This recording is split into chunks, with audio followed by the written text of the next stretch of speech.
اعوذ باللہ من الشیطان الرجیم بسم اللہ الرحمن الرحیم۔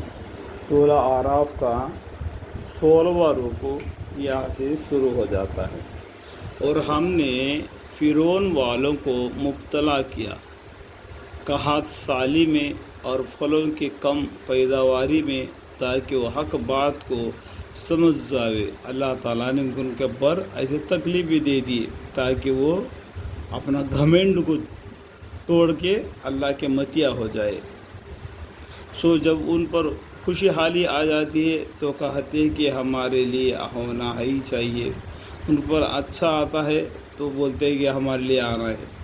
اور اگر ان کو کوئی بدحالی پیش آتی ہے تو موسیٰ علیہ السلام ان کے ساتھیوں کے نحوس کے بتلاتے، مطلب اگر کوئی تکلیف آتی ہے تو موسیٰ علیہ السلام اور ان کے ساتھی ہے نا، تو ان کے طرف سے یہ ہمارے اوپر مصیبتیں آ گئی بول کے ان کے اوپر ناراضی اختیار کرتے ہیں۔ اس طریقے سے قوم کو بھٹکا دیا۔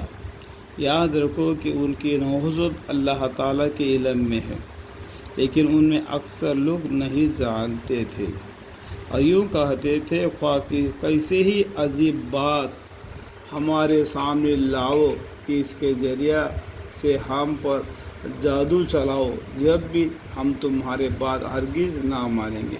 یعنی موسیٰ علیہ السلام نے جو وحی اللہ کے طرف سے آتی تھی وہ بتلاتے تھے، لیکن یہ اس بات کو کیا کہتے کہ یہ جادو ہے۔ پھر ہم نے ان پر طوفان بھیجا اللہ تعالیٰ نے، پھر یہ ایک عذاب دوسرا، اور ٹیٹیا جو کہ مکھیاں بالکل آدمیوں کو گھیر رہے تھے، اور گھن کے کیڑا اور مینڈک اور خون، تو اس طریقے سے عذاب بھیج دیا۔ ایک تو طوفان، دوسرا ٹیٹیاں جس کو بولتے ہیں مکھی، اور گھن کا کیڑا، اور مینڈک کپا بولتے ہیں نا، اور خون۔ اگر وہ جو پانی کے جیسا دستا ہے، اگر وہ پانی پینے کے لیے گیا تو خون کے جیسا ان کو دستا ہے، تو وہ خون کیسا پئیں گے؟ تو وہ پھینک دیتے تھے، پیاس کے مارے تڑپ رہے تھے۔ جب فرعون نے کیا کیا، ایک گلاس اپنے قوم والے کو دے دیا پانی، وہ پینے کے لیے گیا تو وہ خون کے جیسا لگا۔ جو بنی اسرائیل میں موسیٰ علیہ السلام اور اللہ پر ایمان لائے تھے ان کو وہ گلاس دے دیا، انہوں نے اس پانی کو پی لیا، یعنی ان کے لیے پانی اور ان کے لیے خون کے جیسا۔ اور اس طریقے سے عذاب ان پر اللہ تعالیٰ نے بھیج دیے۔ یہ ان کے لیے عذاب ہے، یہ موسیٰ علیہ السلام کی طرف سے معجزہ ہے۔ یہ سب کھلے کھلے معجزے تھے۔ دیکھو ابھی میں بتایا، یہ موسیٰ علیہ السلام کی طرف سے معجزہ ہے، وہ ان کے لیے ایک عذاب ہے تاکہ وہ ڈر جائے۔ تو وہ تکبر کرتے رہے، اور وہ لوگ کچھ تھے ہی جرائم پیش، وہ لوگ بہت ہی مجرم لوگ ہیں۔ تو جب ان پر کوئی عذاب واقع ہوتا تو یوں کہتے کہ اے موسیٰ علیہ السلام، ہمارے لیے اپنے رب سے دعا کر دیجئے جس کا اس نے آپ سے عہد رکھا ہے۔ اگر آپ اس عذاب کو ہم سے ہٹا دے تو ہم ضرور آپ کی کہنے سے ایمان لے آئیں گے، اور ہم بنی اسرائیل کو بھی رہا کر کے آپ کے ہمراہ کر دیں گے۔ مطلب اگر ہمارے اوپر سے جو یہ مصیبت چل جائے گی تو بنی اسرائیل کے آپ کو حوالے کر دیں گے۔ پھر جب ان سے اس عذاب کو ایک وقت خاص تک کہ اس تک ان کو پہنچنا تھا ہم ہٹا دیتے تو فوراً ہی عد شکنی کرنے لگتے۔ موسیٰ علیہ السلام ان کے لیے دعا مانگتے تو مصیبت ان سے ٹل جاتی، جیسا ہی ٹل گئی ویسا ہی وہ پھر دوبارہ نافرمانی میں لگ جاتے۔ پھر ہم نے ان سے بدلہ لیا، یعنی ان کو دریا میں غرق کر دیا، اس سبب سے کہ وہ ہماری آیتوں کو جھٹلاتے تھے۔ موسیٰ علیہ السلام کو اور ان کے قوم بنی اسرائیل کو دریا سے پار کر دیا، اور فرعون اور اس کے لشکروں کو دریا میں ڈبا کے ختم کر دیا۔ اور مرتے دم فرعون نے کہنے لگا کہ میں ابھی ایمان لاتا ہوں۔ تو اللہ تعالی نے کہہ دیا کہ اب زندگی بھر تو نافرمانی رہا، اب مرتے وقت کہتا ہے کہ میں ایمان لایا ایمان لایا، تو تیری لاش کو اس سڑنے سے ہم محفوظ کریں گے تاکہ قیامت تک آنے والے لوگ تمہاری لاش کو دیکھ کے عبرت حاصل کرے۔ تو وہ پانی بھی اس لاش کو نہیں چھونے لگا اور زمین بھی اس کو نہیں لیا۔ اتنا بیکار آدمی تھا، اپنے آپ کو خدا سمجھتا تھا، اس لیے اس کو ایسا سزا دیا۔ وہ بولتے فرعون کی لاش کپتا کے مجرم بولتے ہیں نا، میوزیم کیا، اس کے اندر پرانے چیزیں رہتے ہیں، اس کو ہم لوگ دیکھتے ہیں کہ ہمارے پچھلے لوگ کس طریقے سے ان لوگوں نے زندگی بسر کیا۔ تو وہاں پر فرعون کی لاش ہے، ابھی بھی وہ نہیں سڑا نہیں گرا۔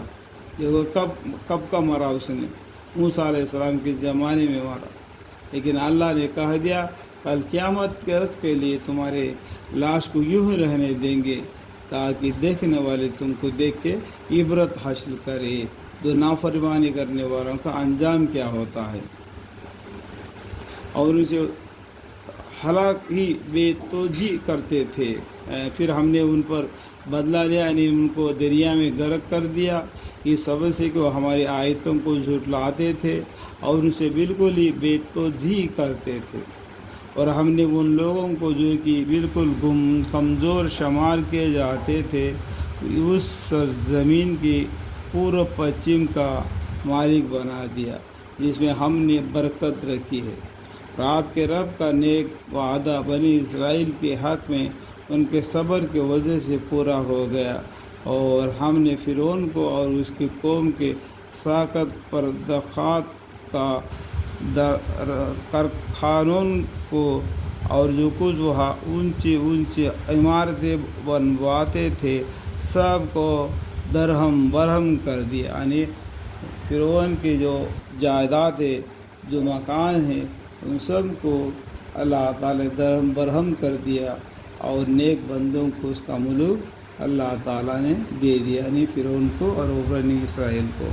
اور ہم نے بنی اسرائیل کو دریا سے پار اتوار دیا، دریا سے ان کو پار اتوار دیا، اور فرعون اور اس کے لشکروں کو ڈبوا دیا۔ بس وہ لوگوں کا یہ قوم پر گزارا ہوا جو اپنے چند بتوں کو لگے بیٹھے ہیں، یعنی وہ قوم بنی اسرائیل اور موسیٰ علیہ السلام جب جا رہے تھے، یہ ایسا قوم کو دیکھا، وہ جیسا کہ کوئی پتھر اس کے اوپر پینٹ لگا کے یا کوئی بت اس کو عبادت کر رہے تھے۔ تو کہنے لگے کہ اے موسیٰ علیہ السلام، ہمارے لیے بھی ایک معبود ایسا ہی مقرر کر دیے جیسا ان کے یہ معبود ہے، جیسا یہ سامنے کسی کو بمہ کو یا کوئی معبود کو کوئی اپنے ہاتھوں سے بنا ہوا وہ انسان کی شکل یا بیل کی شکل یا گائے کی شکل والا ہوتا ہے، اس کو وہ پوچھتے ہیں، جیسا ہمارے لیے بھی ایسا کوئی ایک خدا مقرر کر دیجئے جس کا ہم بھی پوجا کریں گے۔ لیکن اللہ تعالیٰ نے قرآن میں فرماتا ہے کہ اللہ کو ایسی صورت ہے کر کے کہیں بھی قرآن میں نہیں بتایا، کوئی کتاب میں حدیثوں میں بھی نہیں بتایا اللہ کی صورت شکل ایسی ہے کر کے۔ تو آپ کیسے بنا سکتے ہیں کہ یہ اللہ کی صورت ہے، یہ اللہ کی شکل ہے؟ آپ نے فرمایا، یعنی موسیٰ علیہ السلام نے فرمایا کہ وہاں کا تم لوگوں میں بڑی جہالت ہے، یہ لوگ جس کام میں لگے ہیں یہ بن جان اللہ بھی تباہ کیا جائے گا، اور فی نفسی بھی ان کا یہ کام محض بے بنیاد ہے، یہ بے بنیاد پر چل رہے ہیں، ان کا سب یہ برباد ہونے والا ہے، کیونکہ وہ اپنے ہاتھوں سے بنا کے اس کی عبادت کر رہے ہیں۔ ان کو کس نے بنایا؟ خدا نے بنا دیا۔ یہ لوگ اپنے ہاتھوں سے جس کو بناتے ہیں اس کو خدا بولتے ہیں، جس نے ان کو بنایا وہ خدا ہے۔ سمجھ میں آئے گا نا بات؟ فرمائے کہ کیا اللہ تعالیٰ کسی اور کسی کو تمہارے معبود تجویز کر دوں، حالانکہ اس نے تم کو تمام دنیا جہان والوں پر فوقیت دی ہے، جیسا کہ فرعون ان کو لشکروں کو ڈبا کے یہ ملک تمہارے حوالے کر دیا، تم پھر الٹے ایسے کام کرنے کو چاہتے ہیں جس طریقے سے قوم کو موسیٰ علیہ السلام نے دھمکی دے کے ڈروا دیے۔